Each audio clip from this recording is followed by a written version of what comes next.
warm welcome to your soulful morning. Let's close our eyes and take a deep breath in, expand our consciousness. And with a deep breath out, release all darkness. Take another deep breath in, filling your body with gratitude. Another deep breath, exhaling all things that we are ungrateful or we take them for granted.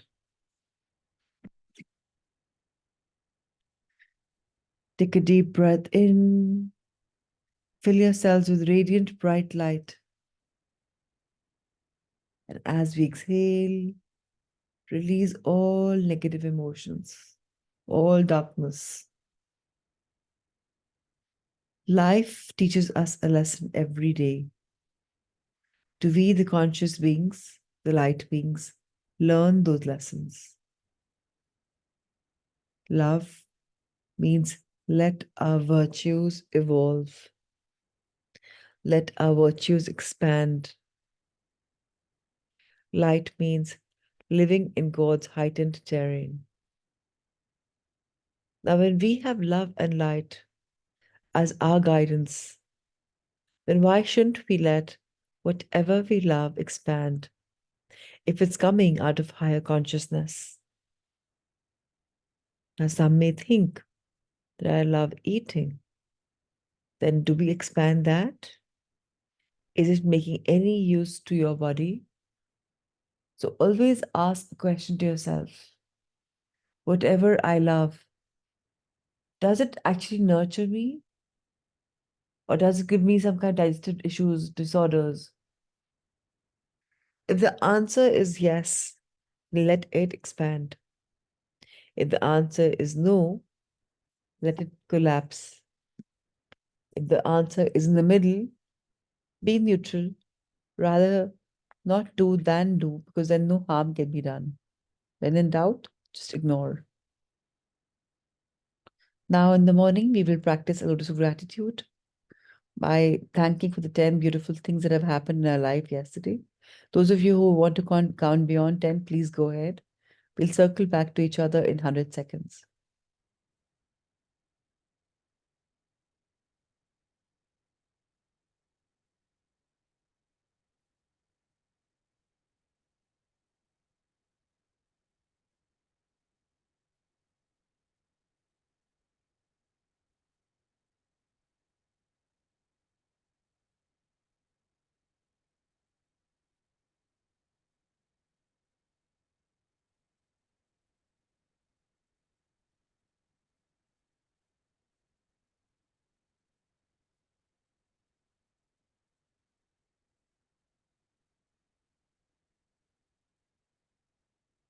Life gives us so many opportunities to smile,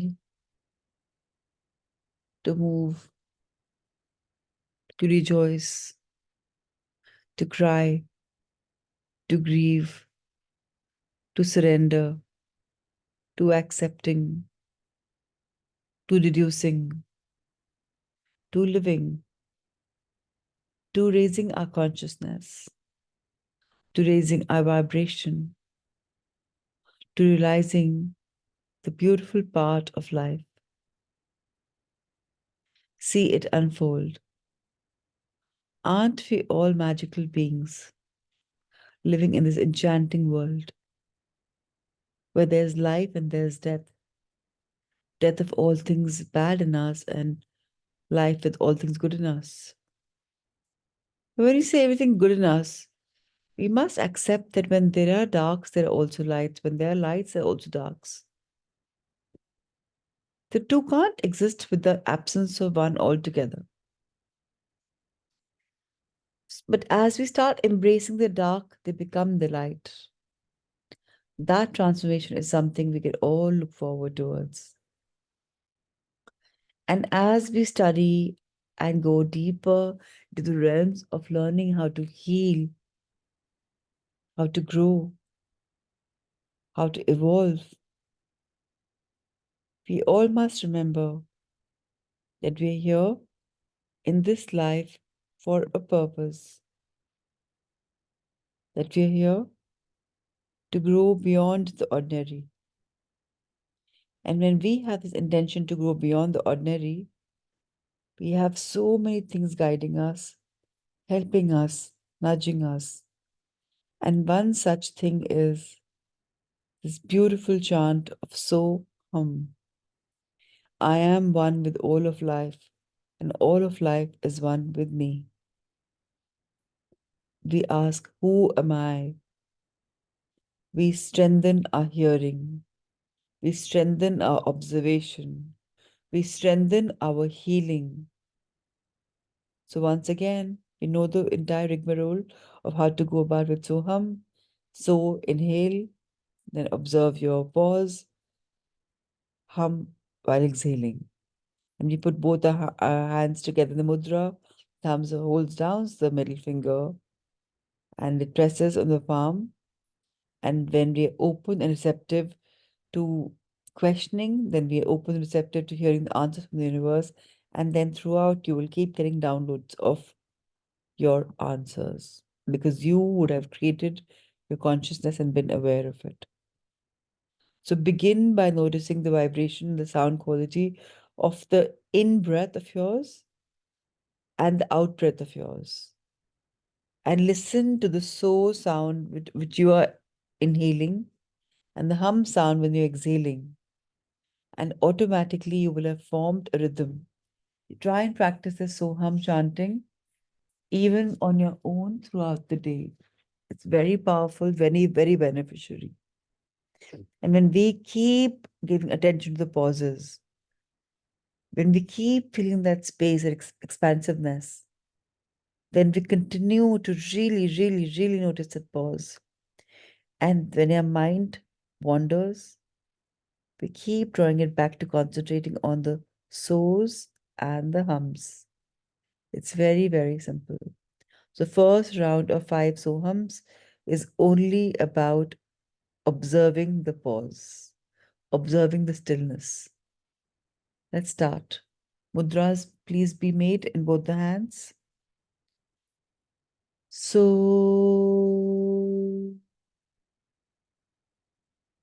hum. So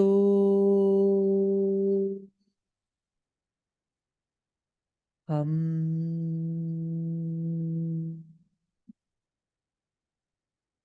So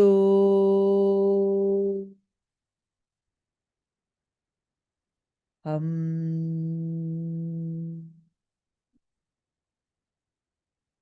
So hum. Now we observe any physical discomfort, any physical dis-ease. So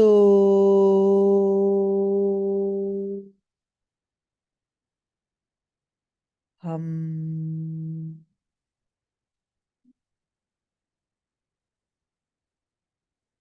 So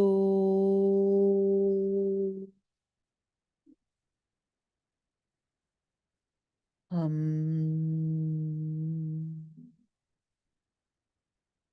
So hum.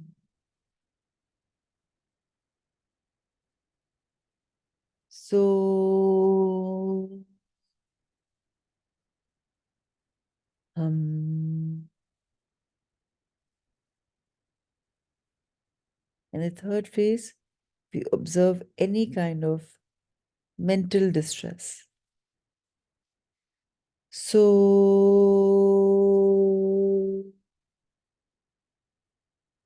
hum. So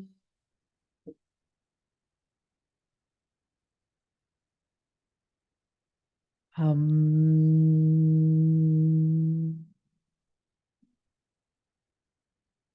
So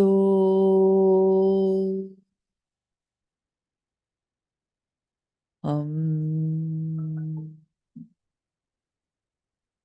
So Hum.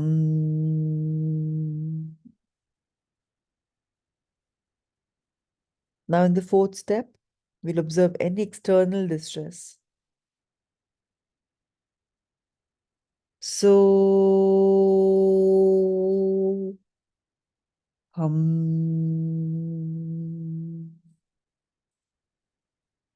So, hum.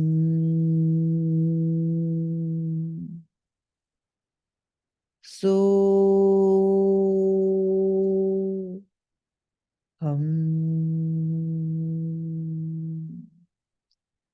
So, hum. So,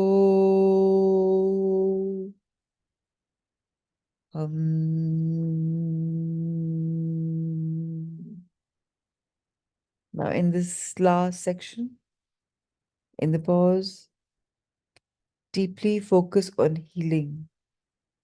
Bring healing energy to your whole being and allow your body physically, mentally, observably to heal. So,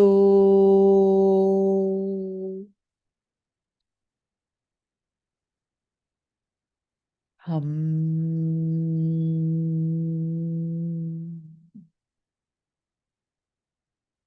So, hum. So, hum. So, hum. Now let's chant Soham 5 more times. Just being present, just being aware, just raising our own frequency, our own vibration with a chant of Soham. Ask and you should be given. Soham. Who am I? Observe. So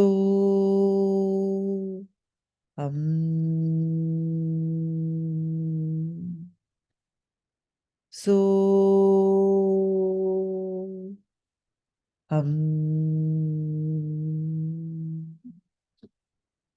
so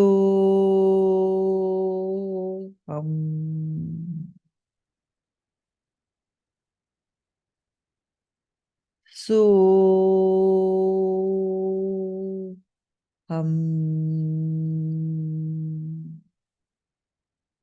so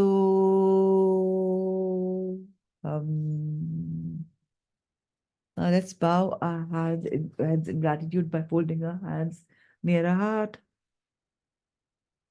and thank all the masters, gurus, teachers, ancestors, loved ones. Thank you, thank you, thank you for making us bask in this beautiful light of Soham, for having found the entire ideal reason to live and let live, to surrender, to observe, and then to know that everything is possible in this world. And so it is. So it is. So it is. Rub our hands together and bless our entire body.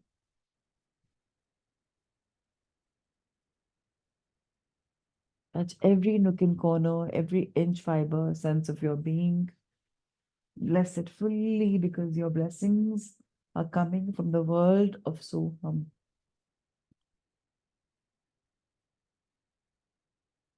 Let your entire body heal and especially keep your hands more on the area where you observed that was hurting, that was in dis-ease.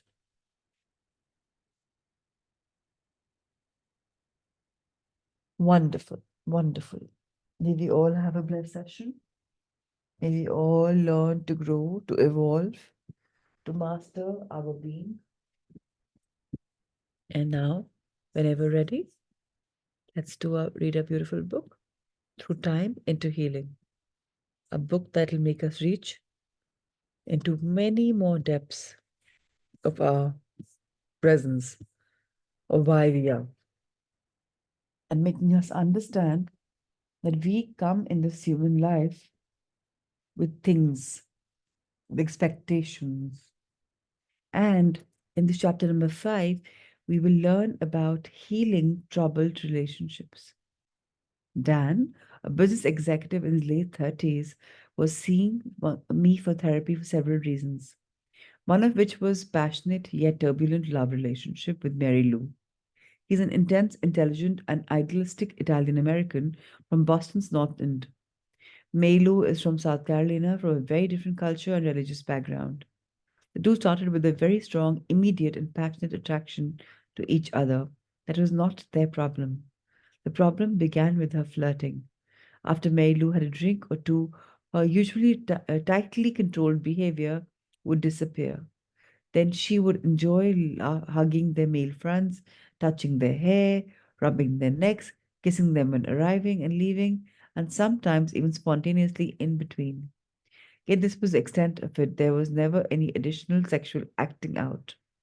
There was never an affair, only flirting, and this behavior always occurred in public. Dan would go crazy. He would rage, yell at Mary Lou, and demand that she respect herself more, act more properly. He could barely control his anger. The extent of his emotional reaction transcended the concept of macho or male pride and possessiveness in his culture. Dan's rage transcended any previous personal reaction with each other, with by other women. He had been married once and divorced, had dated a lot, and had been several long-term relationships. But he had never experienced anything like this rage with any of the other women. For several weeks, Dan and I talked about his anger. Then, on one particular Thursday afternoon, he appeared for his appointment with seething anger. She had done it again. At a dinner party, Mary Lou had flirted with one of their male friends.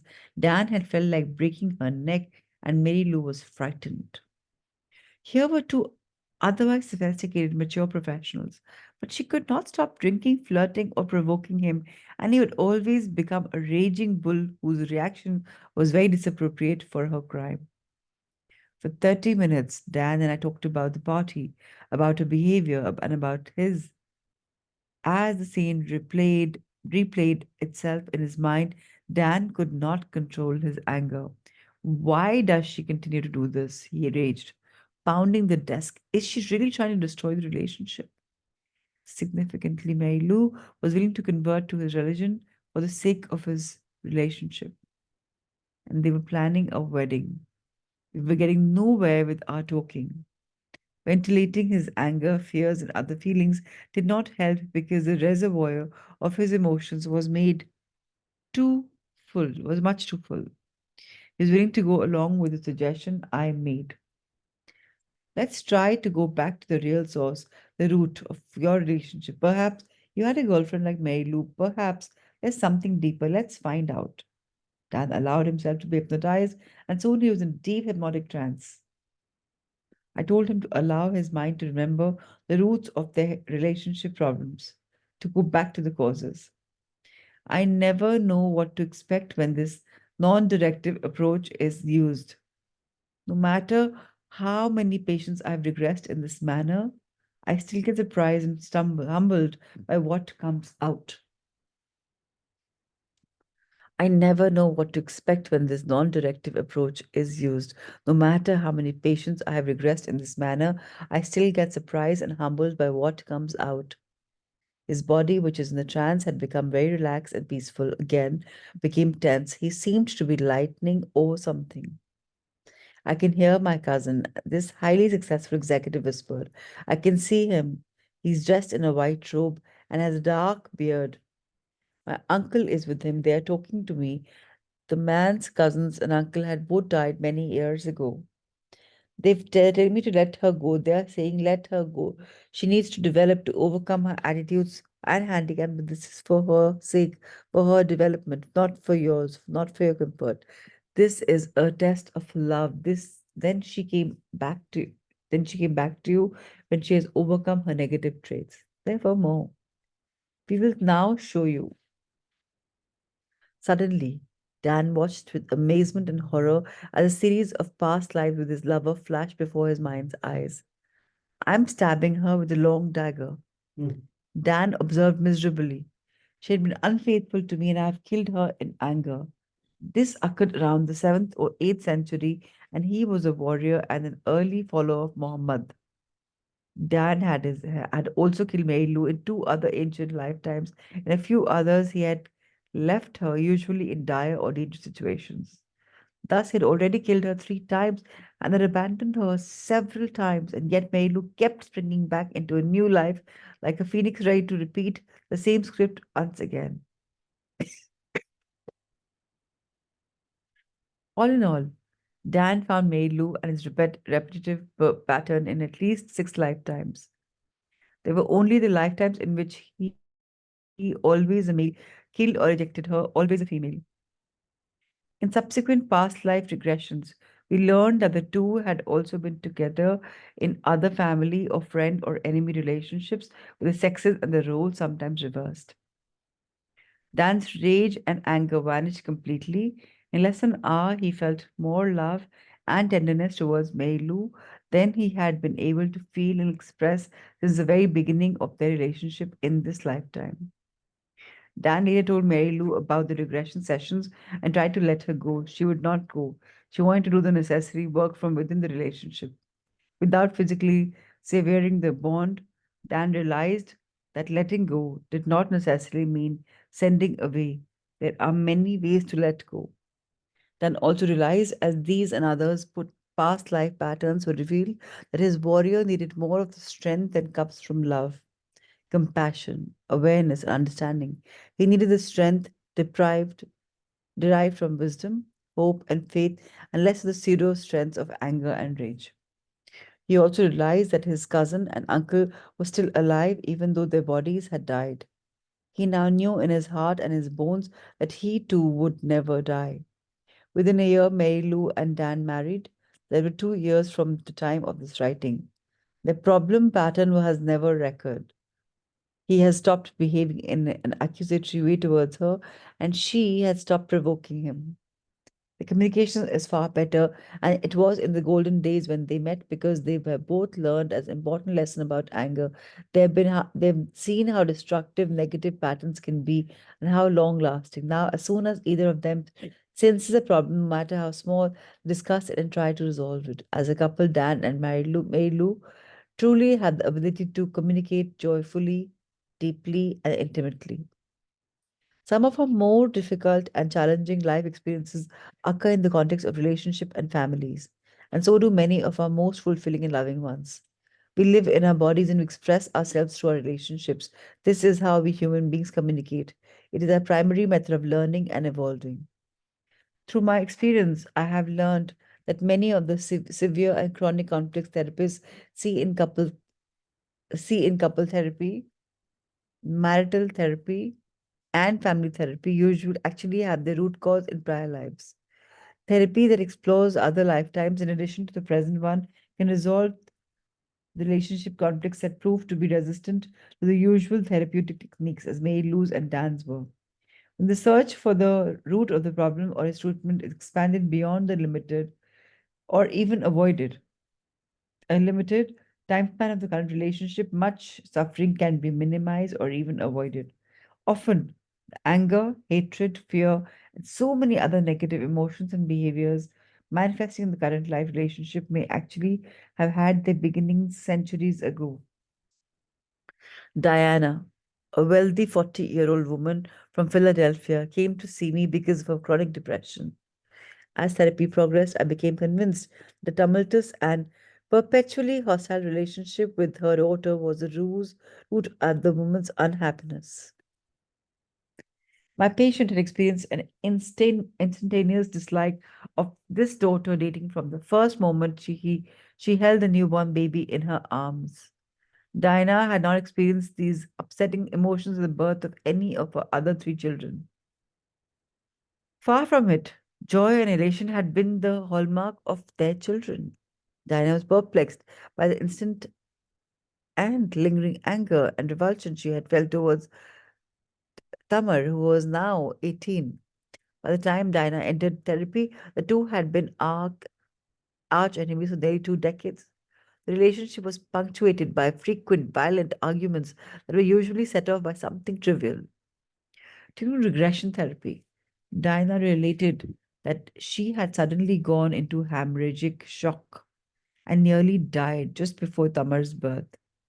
Diana remembered floating out of her body and watching her husband's panic and running out of the door. She had then experienced a classic near death episode.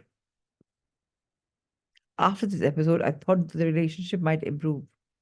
Perhaps the patient had nurtured an unconscious or subconscious hatred of the child because the birth had nearly killed her.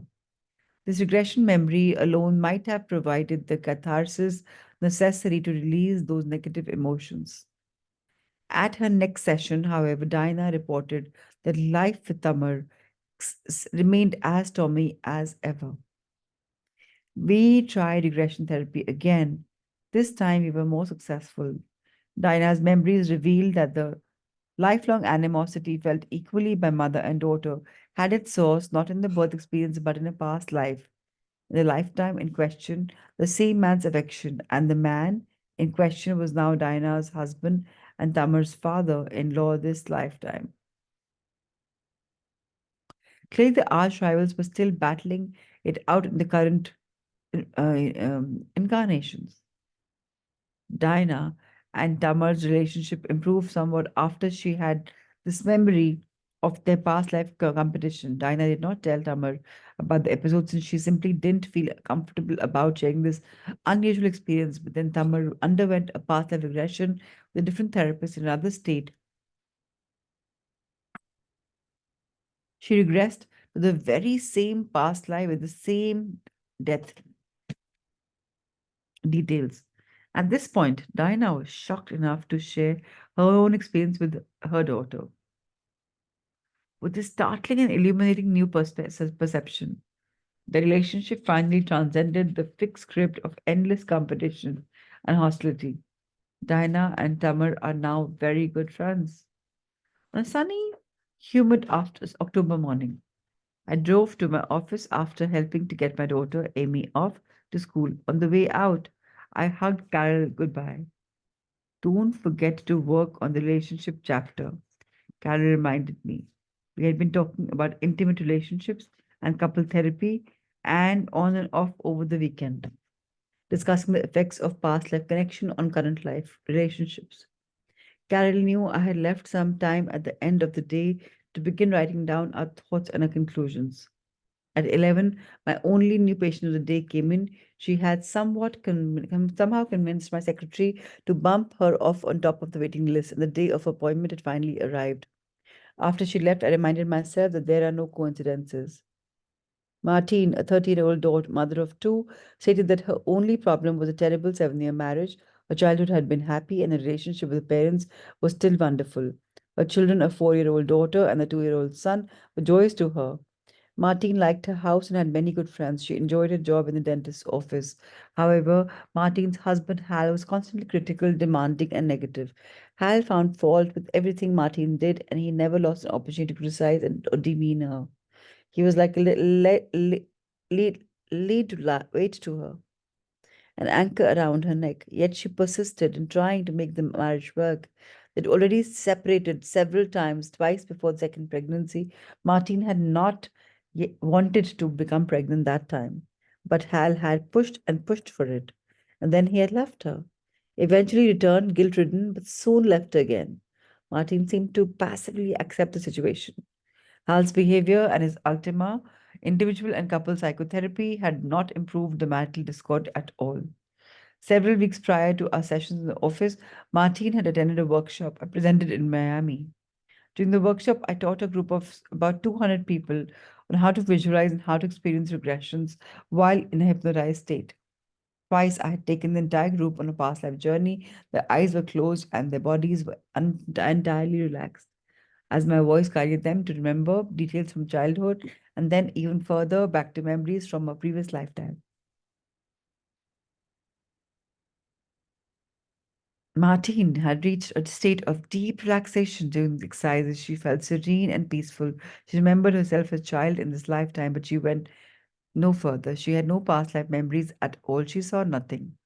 Martine had bought an audio tape to use at home. The tape is of my voice conducting relaxation and regression exercises.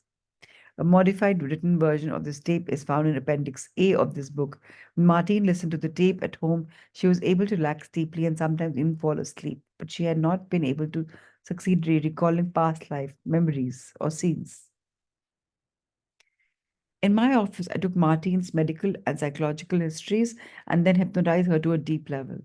Unlike her experience during the workshop or while listening to the tape, she could now answer my questions and I could guide her more carefully and specifically. When I asked Martine to find a pleasant little memory, she moved easily back to her fifth birthday. I see my parents and my grandparents. There are lots of presents around. Martine was smiling as she recalled the memory. Clearly, it was a very happy one. My grandmother made this chocolate cake. She always makes. I can see it. Open some presents and see what gifts you got, suggested. She was delighted as she opened some of the brightly wrapped gifts and found clothes, a new doll, and much more. The joy of the 5-year-old girl was evident in her beaming face. I decided to move on. Now, it's time to go further back to a time when you and your husband or anyone else in your family might have lived together. Go back to the time when your current marital problems arise. Martin immediately began to frown. Then she began to cry with little whimpering sobs. I'm so afraid. It's black, pitch black. I can't see anything. I'm just afraid. Something terrible is happening. Her voice was still childlike. I thought Martin was in some void, somewhere between lifetimes, but why was she afraid? I was confused. I'm going to tap you on the forehead and count backwards from 3 to 1. When I say 1, you'll see where you are. It's worked. I'm a young girl sitting at a large wooden table in a big room. There isn't much furniture in the room, just the table, really. I'm eating food from a bowl. It's like oatmeal. I have a big spoon. What's your name? Rebecca, she answered. She did not know what year it was. Then, when Martin later died in the remembered lifetime, she started that the year was 1859. Are you alone? Where are your parents? I can't. I don't. She began to cry again. My father is there, but my mother is not. She's dead. I killed her. Rebecca's mother, Martin went on to explain, I died near Rebecca's birth. Rebecca's father blamed his daughter for the death of his wife.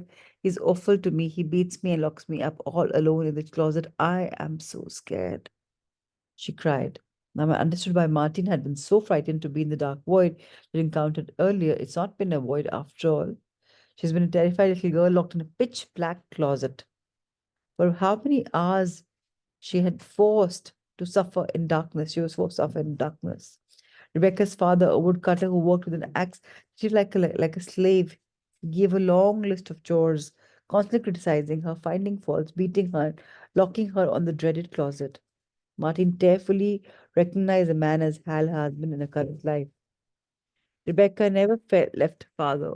Despite his constant cruel and unloving behavior, she stayed with him until the end of his life. I took her forward in time in the day of the death. She was around 30. After Rebecca's father died, I asked her what she felt. Relief, just immense relief. I am so glad he's gone. After father's death, Rebecca married Tom, a man who treated him wonderfully. She recognized Tom as a current life son. Although in childbirth, as her mother had, Rebecca did not fear that she would die in childbirth, just like a mama. Tom had wanted children. Nevertheless, they were very happy. Tom died first, and then Rebecca. I progressed her in time at the last stage of her life. I'm in bed. I'm an old lady with gray hair. I'm not frightened. I'm going to be with them. I'm going to be with Tom. She died and floated over her body. What did you learn in that life? That I have to be assertive. I have to do what is right for me. When I am right and I continue to suffer needlessly, I have to be assertive. Emerging from the hypnotic state and remembering everything, Martine felt ecstatic. She felt stronger, relieved, and lighter, as if a heavy anchor around her neck had been finally removed. I've been repeating the same pattern. I don't have time to do this anymore. I noticed that Martine was actually shivering with excitement of the discovery. When she left the office, I did not know what would happen to Martine's miscarriage, but I knew whatever happened, she would be dictating many more of the terms and conditions of their relationship. She would behave much more assertively and be much more in control. She would be fine. 2 months later, Martine called me. She felt great and her marriage had improved significantly since our regression session. She was so much stronger. Perhaps in response to her new strength, Hal was being more considerate to her, or perhaps some distant memory had reverberated inside him when she told him the death of regression and a role in the recurrent position. It's a, it's it is thorough relationship that we learn to express and receive love, to forgive, to help, to serve. From the experience that comes to my patients have in the between life state, I've come to believe that we actually pick our families for each lifetime before birth. We choose to live out the patterns that will afford us the most growth with the souls that will most effectively manifest the situations in our lives. Very often, these are souls we have met and interacted with in many ways in other lifetimes. People always ask me whether they will be reunited with their loved ones in another life. I keep finding, and many other researchers concur, that we come around in groups over and over again. We reincarnate of lifetime. We reincarnate with the same people. The group can become quite large as the number of lifetimes increases, but the core group remains small and fairly constant. Relationships within the core group may change. For example, a mother son relationship in one lifetime might recur as a sibling relationship in another, but spirit or souls are the same. The regression experience, recognition of the previous relationships can be brought to awareness. The subconscious recognition of a person with whom we've had a past life connection is sometimes manifested by an immediate attraction or repulsion and by the repetition of the old behavior programming from the past life. The behavior may seem out of context or out of balance in the circumstances of present life. This occurs most frequently in the families or in couples where the relationships are closer and the bonds are more powerful. But past life recognition and acting out of ancient behavior patterns can also occur in many other relationships, such as boss employee, neighbors, teachers, and students, and even at the level of world leaders lunging at each other's throats. Hope is a 45-year-old woman who discovered that she had once known a close family member in a completely different, non familial context. Hope came to therapy complaining of a depression that seemed to be stimulated by the problems with her teenage son, Steve. Steve was a poor student at a prestigious private school. He was also occasionally truant. Some of his problems stemmed from a learning disability. He also had a habit of speaking angrily to Hope, not listening, not listening to her, and testing her limits, which bothered his mother a great deal. Steve's problem did not seem inordinately severe to me. Hope appeared to be overreacting, but Hope felt she had to protect herself from Steve. She felt he was depleting all of his energy, and that both her depression and Steve's problems were quite quickly becoming more acute. Hope had become just for 10 minutes, I'll request someone to read. Whoever it is can just tell me that they'd like to read. If nothing else, Pratima ji can volunteer for just 10 minutes. Anyways, right now I'm reading. Whenever you're ready, let me know. She was also becoming convinced that she had to leave her son to protect herself, that he was cheating her out of her own life. The relationship was permeating every aspect of her day.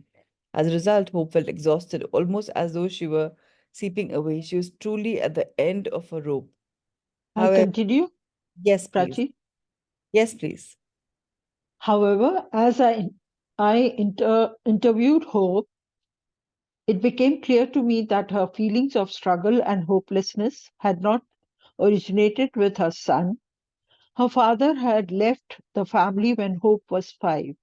Hope's mother had died when the little girl was 7, orphaning both Hope and her younger brother. For 2 years, Hope and her brother had been homeless. They cleaned and did chores for strangers in exchange for food and clothing, supplementing this meager earnings with what they found scavenging on the street. When Hope was 9, her godmother finally found and rescued the children. But when Hope was 13, her godmother's family fell on financially difficult times, and they put Hope and her brother in state foster homes where they lived for 18 months. Eventually, Hope and her brother were able to return to the godmother's house, where Hope stayed until she married at the age of 20. In the intervening years, Hope's marriage had endured 4 separations, but the family was still together. Things were looking up in many respects. At this point in life, Hope's family was doing much better financially. When we tried to regress her to childhood, Hope had a great deal of trouble visualizing and letting go. She became so anxious about possibilities of re-experiencing childhood hurt that I decided it would be more constructive to bypass her childhood altogether. At this suggestion, Hope was able to approach the regression process much more calmly. Soon she reported that she was a young man walking down a city street at the turn of the century. Hope entered a small apartment building where she found her employer in that lifetime. There she angrily and suddenly confronted the man, telling him she had realized that he had been taking advantage of the young man that she was, paying her almost nothing and advancing other employees at her expense. Infuriated, Hope turned on her heel, walked out, and never came back again. This lifetime continued, but she never really found happiness because she carried this anger, the sense of being exploited by her employee throughout the entire lifetime. Her perception and emotional reaction was that this had been a very intense and taboo betrayal, almost as though her employer had actually been her father. But he was not her father. In fact, it was then that Hope realized that the man who had taken advantage of her so completely in that lifetime had reincarnated as her son Steve. After the regression, Hope seemed to see Steve more clearly. She realized that her relationship with him in this current lifetime is distinct from the one she had in the past lifetime. She recognized that she had been overreacting to his perceived trans, trans, transgeneration, uh, transgressions. He was not a man intentionally trying to cheat her in business, but a young person going through a perfectly natural, if trying, adolescent stage. If he had committed any transgressions against her at all in this lifetime, they were certainly petty. Hope also realized that the themes of betrayal and being cheated are her issues, not Steve's. She understood that, in fact, they had cropped up very strongly in her childhood, many years before Steve was born. She recognized that not letting go of the anger she felt towards her employer in her past life hurt no one but herself, and that it was jeopardizing the joy she could feel from her relationship with Steve in this lifetime. We discussed the probability that her son's anger,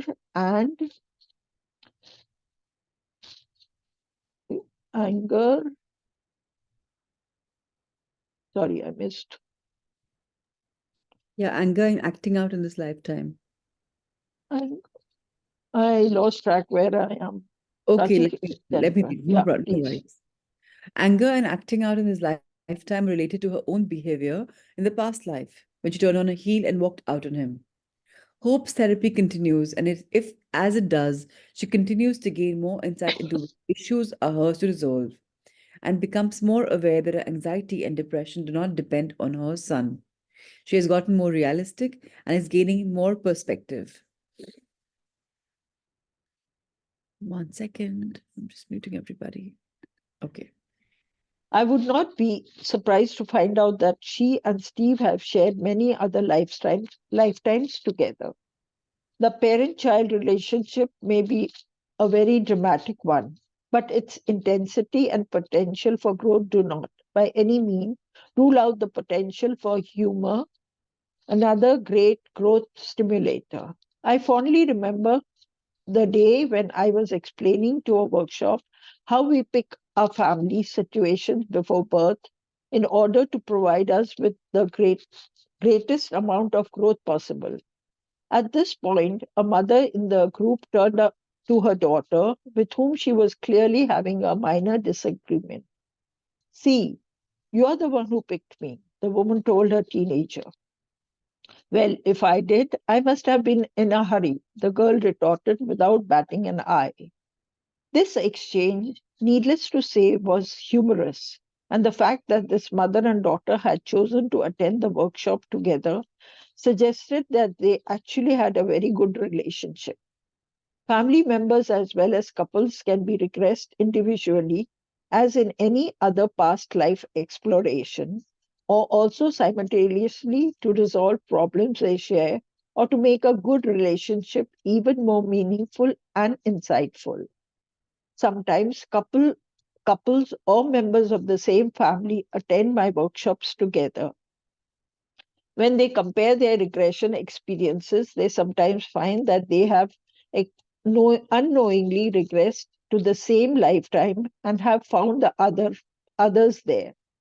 The improvement in relationships after such group regressions is often quite rapid and dramatic, similar to the improvement seen with individuals who get rid of chronic emotional or physical symptoms by regressing to the true precipitating causes of the problems, whether in this lifetime or another. In fact, some therapists who work with couples and families are already using regression therapy quite successfully in their practices. Adopted families are no different from biological children in this regard. I have regressed more than one adopted child who has discovered that he or she had shared previous lifetimes with his or her adoptive parents. Patients do not always have to return to past lives to improve family relationships through hypnosis. Betsy was a patient who was having problems resolving her relationship with her authoritarian, strict, and distant father who is now deceased. The man had made her feel unloved. He had abused her emotionally by insulting her. He was so remote to Betsy that she had trouble dealing with him in therapy. Despite all this, she still loved her father, but she couldn't take him off the pedestal long enough to see him accurately in order to deal with their relationship in an effective way. In hypnosis, I asked Betsy to visualize a very spiritual place in the form of a garden. In this garden, her father came to her. He had just one message to her: think of me as your brother.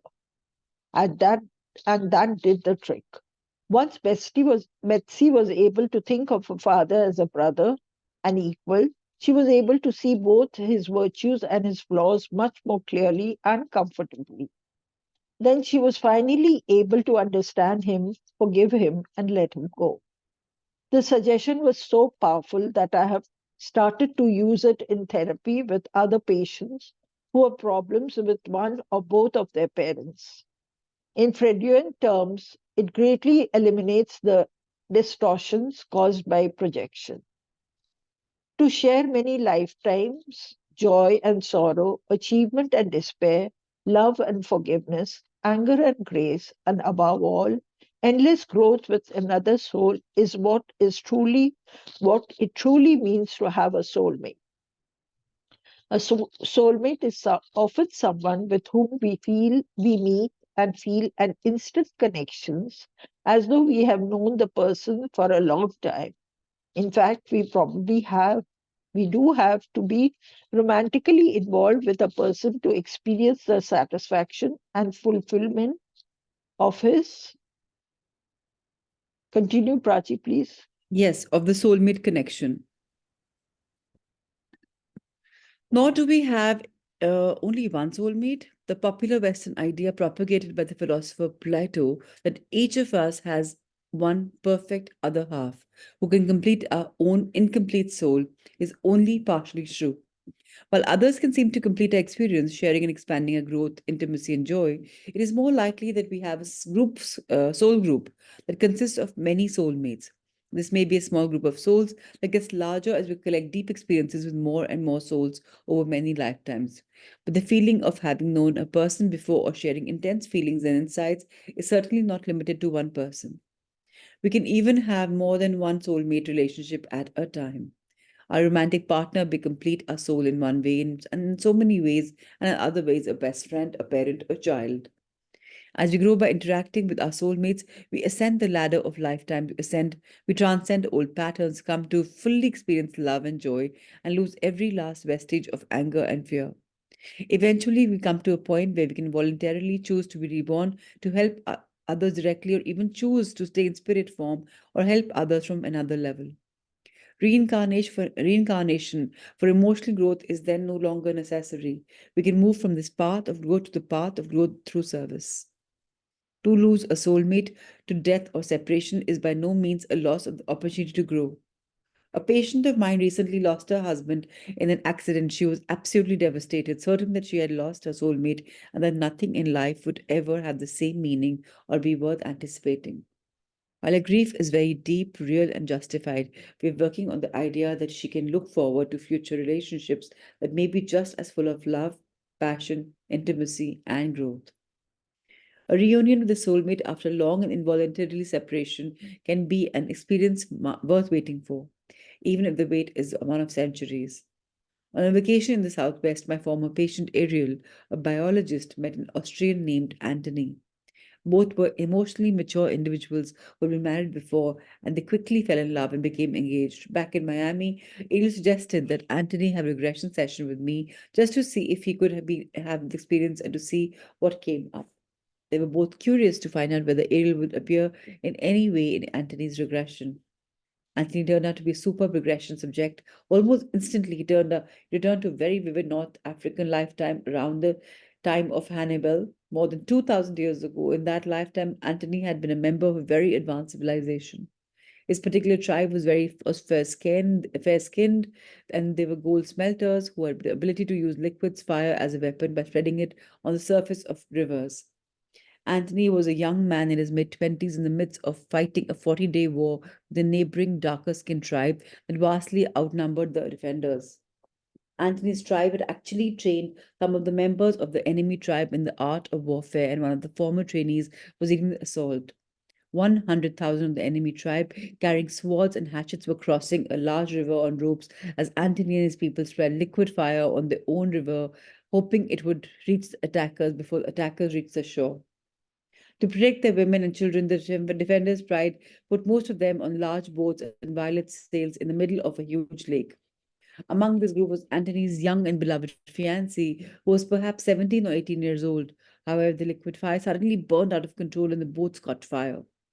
Most of the tribe's women and children perished in this tragic accident, including Antony's fiancée, who was his greatest passion.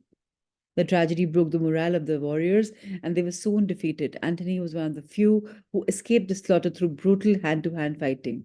Eventually, he escaped to a secret passageway that led to a warren of rooms underneath the large temple where the tribe's treasures were stored. There, Antony had found one other living person, his king.